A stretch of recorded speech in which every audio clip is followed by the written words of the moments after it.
They say blood is thicker than water, but what if it's your own family that's draining you?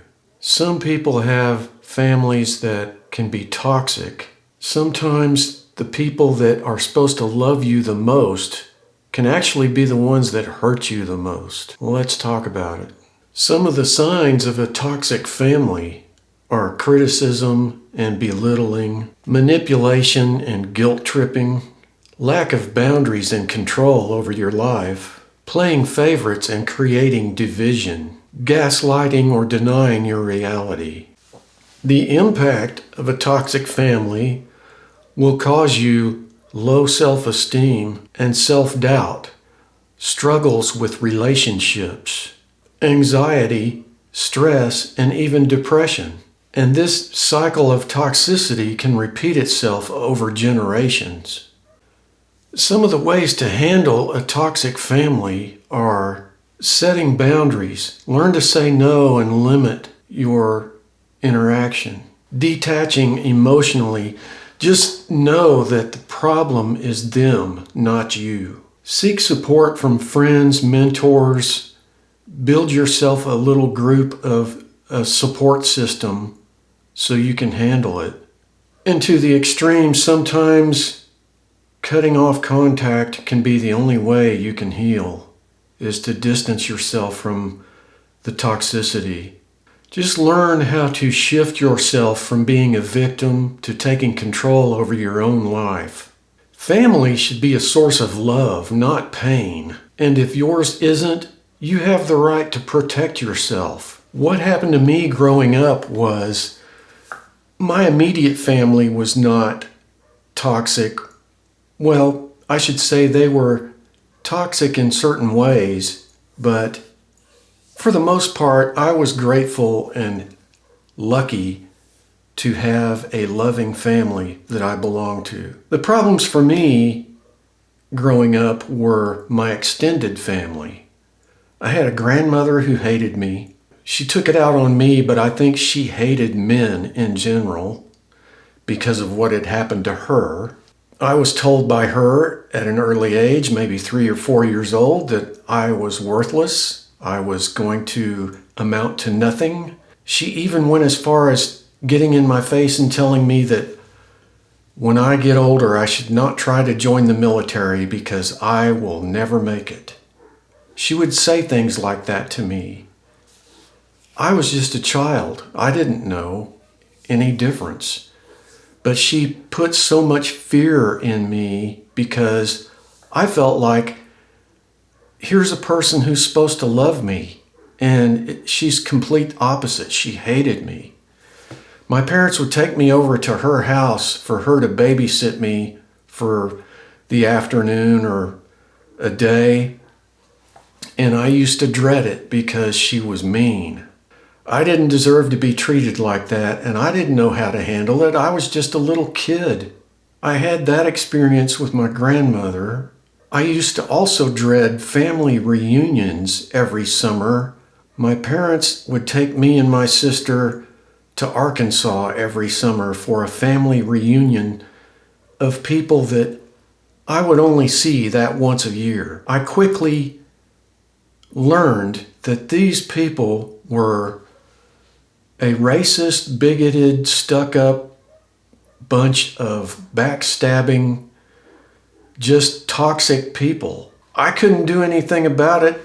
I was a little kid. I couldn't just jump in a car and drive away.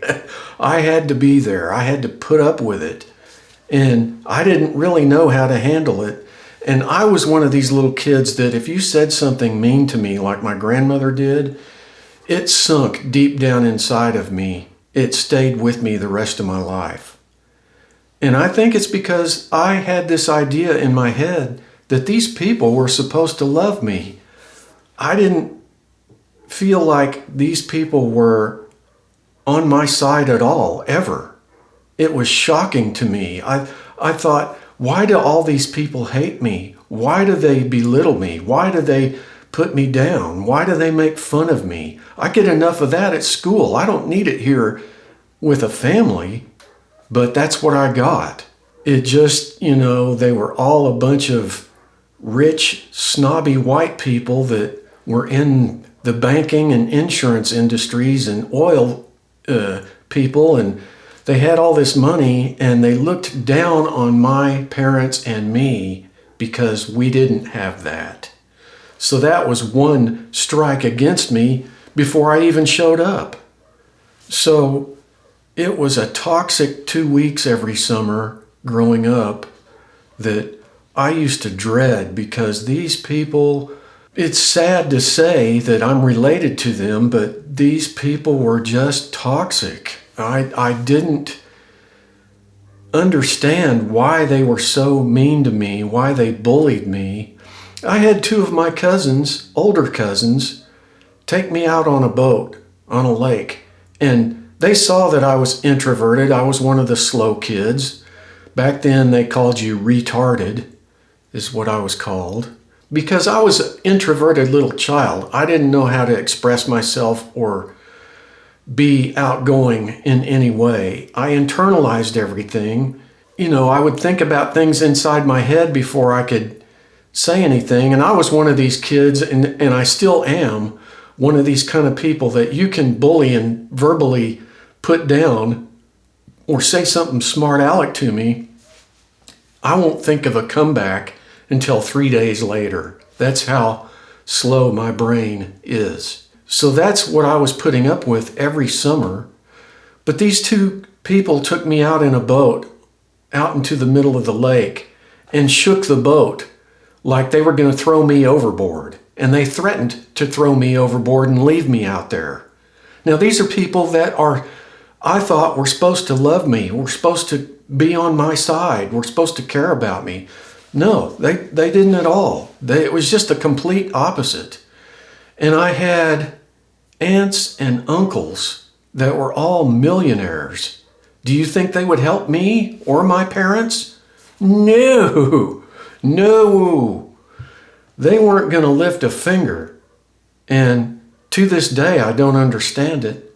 But all I can think of is I don't belong to that family. And it's sad, but I don't, over the years, when I got old enough to leave the house and move out, I never went to those reunions ever again.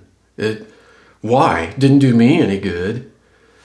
I was fodder for them to make fun of and for them to push around and bully around. In fact, one of my cousins that was my age looked at me one day and she goes, "You don't even look like one of us. I don't think you're related to us."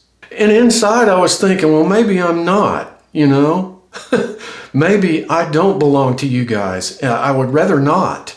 It's sad that I have the same last name as they do. It just bewildered me as a child. I had grandparents that didn't like me. Grandfather on my other side of the family looked at me one day and looked at my parents and said, something's wrong with him. And there was. I was going through turmoil inside. And I didn't know how to handle it. So there was something wrong with me. I had mental problems because of all this stuff going on. And I didn't know, and I couldn't run away. I couldn't just, go anywhere to get away from them. So a lot of times when I was growing up, the only peace I could find was sitting on the stool in the bathroom with the door closed. Some of those times were the only times I got peace of mind to be on myself, to think for myself and think about everything and think things through. And it's sad that families are like that. I used to see every 4th of July, I used to see other families in town as we were driving to our family reunion. We would pass a couple of parks and I would see other families having their reunions out at the city parks, and they were all having fun. They were all caring about each other and loving each other, and it looked great. And I used to sit there and stare out the window as my dad drove, and I would sit there and think, I wish I was with their family. I don't I don't want to be with mine that I'm stuck with. I would rather be with theirs. It's sad for a child to have to think that way. Unfortunately, a lot of us have to deal with toxic families. It's unfortunate because it can affect the rest of your life. I know it did me. It kept me down. And later, as I got older, my immediate family was a little bit toxic in the way that they looked at me a certain way as I could not achieve anything. They just had that mindset when it came to me. It was because of my learning disabilities and my mental retardation. I just barely made it through the school system. In fact, I think the school system just kind of pushed me through. I think I graduated high school with a 2.5 grade average. I just barely made it. They would look at me, I would go to them with interests that I was wanting to do after high school. All I ever got was no, no, no, no, no. And I quickly learned not quickly, it took me a long time, but I learned the hard way not to talk to them about my interests or what I was going to do. I learned the hard way, and it took me a long time to learn this, but I learned the hard way not to tell anybody what I was going to do until I achieved something, and then I would tell them what I did, and then they could talk about it. Every time I went to mom or dad or a grandparent with something I was interested in, I might want to go do this, and they're like, no, you don't want to do that. No, you can't do that. In fact, I had an aunt that used to always, her knee-jerk reaction to me was, you can't do that. You don't know how to do that. I wouldn't even try. My immediate family was in that protection mode, really. They didn't think about it. They didn't even hear themselves saying it, but they were trying to protect me because they loved me. But the way I was receiving it was they were keeping me down and putting me down because they felt like I could not do anything. And then it left me bewildered and confused because I would go to sleep at night wondering, well, what am I supposed to do? What am I supposed to do? How can I go towards anything when they don't accept it? That can be toxic for someone growing up. They saw me in a certain way, whereas other people were even worse. My schoolmates and classmates were worse. People I worked with put me down and made fun of me because I couldn't keep up the way they could. I have lived through a lifetime of that. That's why I'm reluctant to go back to work. I get a lot of suggestions for me to go back to work and get a part-time job, etc. And when I think about that pain that I went through 50 years of pain. I started working when I was 8 years old. Back then, they didn't have labor laws where I was. So I was put to work at 8 years old by my uncle and my dad with their construction business. And I just got an allowance. I didn't really get paid, but I was working out there working and cleaning up construction sites.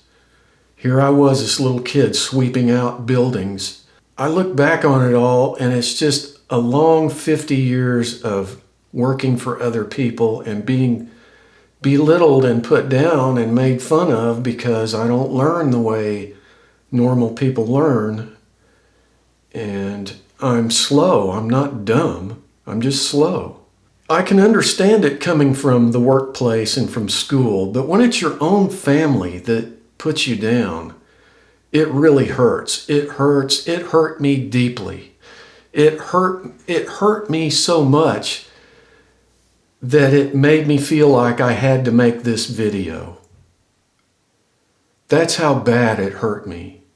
And I feel like, where could I be today if I had instead of having that kind of family, if I would have had a nurturing family, a family that would help me, an uncle who was a millionaire that would take time to show me the ropes and tell me how to do something. Instead, I got the opposite. And my sister got the opposite. It's just painful. And so I wanted to make this video because I have a lifetime of hurt. And if some of you guys out there, if anybody sees this that can relate, that's why I'm making this, because I want you to know that you're not alone. You're not alone if you have a family that's against you. I've been all the way through it, and it is painful, hurtful. It's depressing, actually. It's one of the most painful, hurtful things you can live through, because these are the people that are supposed to love you. They're not supposed to keep you down. They're supposed to help you and love you and coach you and show you where to go and who to talk to and how to get somewhere. All I got was no. No, no, no. Not for you. I just wanted to share this with you guys because I know I can't be the only one, but sometimes it feels that way. Because I look at my contemporaries and my peers that I grew up with and the kids that I went to school with, they are all way up here in the stratosphere compared to me. I'm way down. And it feels humiliating. It feels embarrassing. It feels horrible. And I just feel like I could have been so successful if somebody in that family would have shown me what to do. They all looked at me as I couldn't learn anything. I couldn't do anything. Sometimes I feel like when I look back on it all, sometimes 50 years full of stressful work for other people who didn't like me, and I look back on it all now and I feel like it's another one of those moments where if I knew back then what I know now, I should have just been a janitor. I should have just been a guy out there mowing lawns, because these days that's big money in some places. When I'm sitting here talking to you about it, I still can't believe it. I look back on it and I'm like, I can't believe I lived through all that toxicity. It's not right and it's not fair. There's nothing I can do about it. All I can say to you is if you're stuck in it, do what you can to distance yourself from it. If some of you that hear this know a better strategy to deal with it, please comment down below, because it will help somebody else out there that's hurting like me, because I hurt. It's hard for me not to get emotional right now, but it hurts bad. It's something that I carry around with me that I have to just deny, or it'll drive me crazy. Do the best you can with what you've got, wherever you're at, and I will talk to you guys on the next one.